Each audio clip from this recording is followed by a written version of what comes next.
And you also wrote to me about the challenge and the struggle of trying to be strategic when you are not in a strategic or leadership role. What would you add to that? Because that's part of the conundrum Yeah. of operating in the environment you operate in. Part of it almost has to do with, I guess it's related to exactly what we've been talking about here, but that when you are trying to be strategic and frame a conversation, and let's say you're giving a presentation, you create some framework to show the possible paths of strategy you might pursue. Senior leaders tend to come to those meetings with their own frameworks already in mind, oftentimes, and sort of will glance at your thing and then start talking about what they already had in mind. And then the issue there is that then you're not really getting that feedback on what it is you created and whether or not that actually facilitated the conversation. So it is up to you to really figure out whether that was good or not, because oftentimes it's not a question of good or bad, it's just a question of is it going to be used? And I think that's something that I've struggled with a little bit over the last couple of months, is getting into these meetings, spending a lot of work, being very intentional about how I'm going to approach the conversation, and just then seeing it get, Derailed. I was going to say derailed, but then I was going to say that exact word and then I paused, because I don't know if it's necessarily derailed. Maybe it's not how me in my sort of controlling way wanted it to be, but that doesn't necessarily mean it was the wrong thing for that moment. But yeah, derailed according to what I wanted to happen. Well, so I can approach this conundrum at the skill level, which is how do you apply presentation skills, framing skills to control the conversation when you're with a superior. That's one approach to this conundrum. The second approach, which, because when I initially read that bullet from you, it led me more into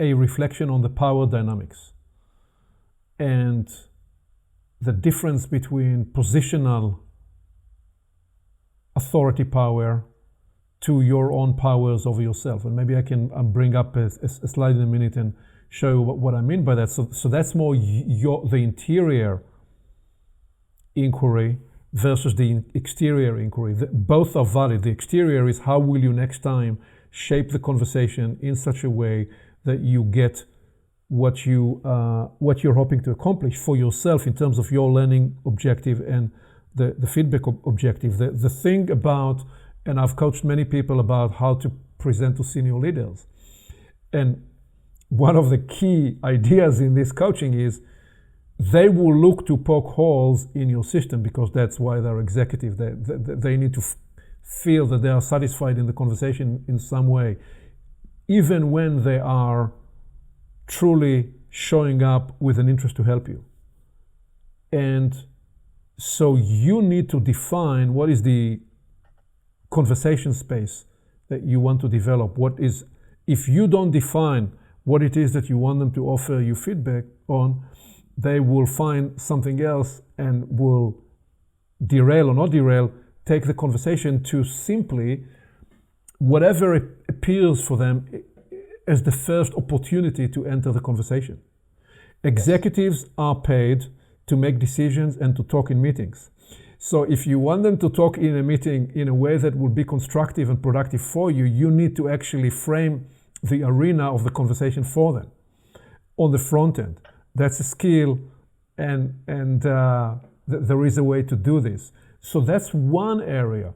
The completely other area to reflect on is the power dynamics. So let me just take a quick look at this. So that's you and your boss. And we're looking for a minute at the power dynamics. And typically it looks like this. The boss has the positional authority power, and that's the influence on you. And the question is, what power do you have in this situation? And how can you be compliant? I don't like the word compliant. How can you be responsive and appreciative of the opportunity in the professional space and excel in it and thrive in it, and at the same time respond to a different power other than simply the positional authority power of your boss? And so I'm asking, what powers are available for you? And I'm proposing that there are several powers that are available for you that potentially reframe the power dynamics and potentially can be not just a gift for you, but a gift for your boss. And my guess is you have done some of that with various bosses you've had in the past. Let me just name what I'm talking about. So these are several powers that are not power you will have over your boss, but a power you'll or over any other person. These are powers you have over yourself. The power of self-awareness, the power that you have somatic awareness in terms of being able to ground yourself in the way you described earlier in the conversation, where you can mentor yourself or gauge yourself to enter that flow state of readiness, to be responsive, to be emergent, to listen what is turning up in you. That is a power that is sourced not in the company, in the corporate environment at all, but is more a permanent line of power that's available for you. The second power is the power of authentic inquiry. This is what I suggested earlier of how do you make sure that you are inside a bigger project or an adjacent project to the one you are working for and get paid for. As an example, you may say, I have a deep, genuine interest to understand how large groups of people can produce breakthrough outcomes. And guess what? I'm in the perfect position to actually research this inquiry to while I'm doing my work for the company I'm serving, and the company is using my creative genius in this space, I actually am using my experience as a way to engage with a lifelong inquiry. And you don't necessarily have to decide right now that you will write a book about this inquiry, but somewhere it's in the back of your mind. You'll either write a book about it, or you will do your PhD on this, or you will develop something else relative to that, because that authentic inquiry is even more long-lasting as a living issue for you than actually the context or the for instance, of the corporate environment.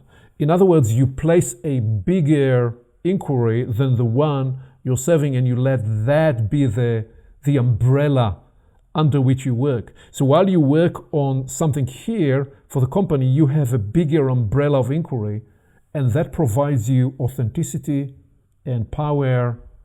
And I mean, it could lead to you writing a book. It could lead to you at some point launching your own consulting practice like I have done, and using your experience to power that. You don't have to necessarily make the decision. What you say is, I have an even bigger inquiry that leads me. The third power is the power of a learning focus. So you are in, that's similar to the second, but you are in whatever it is you are doing, and you're saying, guess what? I am engaged in the learning and the development, even when I'm in the dialogue with my boss. He is the boss, she is the boss. And I am in the circumstance serving the need, the situational need, the company's need. I am equally engaged with my own learning as a professional, as a leader, by seeing and observing what works. That is an authentic power that is not governed by the power dynamics that are more transient in the corporate sense. The fourth is what we spoke about earlier in the conversation, the power of a cause that you choose to serve over and above the situational dynamics you're in. And the fifth is what we also talked about before, the power of purpose, your determination to follow the line of purpose. I became very interested in my early 20s to define my purpose in life, and I kept iterating on that. And earlier on in my early 20s, I said that my purpose in life is to discover my purpose. And then I said later in my late 20s that my purpose in life was to help other people discover their purpose, because I was beginning to define my own. And then I discovered that actually the way to do that, and then I wrote my purpose is to help people discover their core values and get in touch with natural brilliance and genius. So I continue to evolve my purpose definition, and every time it gave me, it wasn't just words on a piece of paper, it was an umbrella issue that propelled my inquiry and allowed me to be in different settings to alter the dynamics that I was in, essentially to extract the value that the situation provided for that. So here is my final point here, that when you come from any of these, the boss, whoever that is, the person that had the positional power, becomes another human. And you actually awaken, you help awake in them the same authentic powers, whatever is authentic for them. And often when I coach executives in terms of how they present to their superior, I say to them, don't hide behind your slides, please. So that's why I remove the slide. Be a human being in the situation. Most people in the corporate space crave the authentic engagement. If you can come from something that's authentic for you, you will awaken, you will catalyze that in them, and they will kind of move from a semi-sleep state to the alert state in the middle of the day. They will be innervated, energized, because you allowed yourself to embrace your own humanity, you allowed yourself to be vulnerable, and you proffered that gift to them. That is you, in this case the subordinate, leading without a positional authority, but leading through the power of authenticity, because you're in touch with yourself. I guess there's almost two elements there, because there's the effect on someone else that you being in touch with yourself can catalyze in them, right? Which are all the things you just listed. And then there's also the added thing of, you being deeply curious about that. And I think that's probably the one thing that I would add that was maybe missing from that list is, the deep questioning of what is it like to be you, and that being the other person. And I think that's been something that, I've been thrown into some positions over the last couple of months where I'm presenting to senior leaders who are like just way above my pay grade of who I should be presenting to.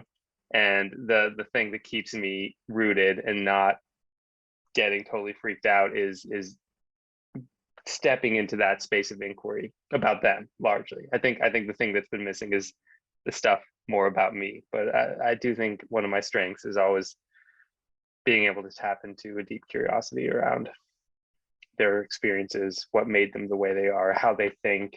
And I think that ability to almost create a mental model around what the other person's mental model is, or to be able to I feel like I can work with a senior leader for a couple of weeks and pretty quickly note down a few of their core principles and what it is that they keep circling back to, what is it they really care about, and value at the end of the day. So yeah, I think I would say that's just the one thing I would add to that list. And in my experience, when you're able to turn around and give them themselves back with these kind of outlines or frameworks or mental models, sometimes they will appreciate it very much because they will get the reflection, the constructive reflection that perhaps they've not been offered before. So have you tried to do that? Or are you more doing it as a clandestine, under the radar work to interpret who they are and work to serve their need, but not actually offering them that kind of framing? I'd say it's more that. Okay. It's more that then going forward, anything I work on for them will be created and positioned with those, with what I've extracted in terms of what I think their values are. It'll be created with those in mind, such that, you know, if someone, you know, really values like just getting out there and doing something, rather than like, you know, slow deliberation and careful thought, then, you know, I'll make sure to show some element of action in whatever we're doing, and not, and, you know, kind of frame the conversation more around the actions that we're taking, less the reasons of why we're taking them. Small things like that.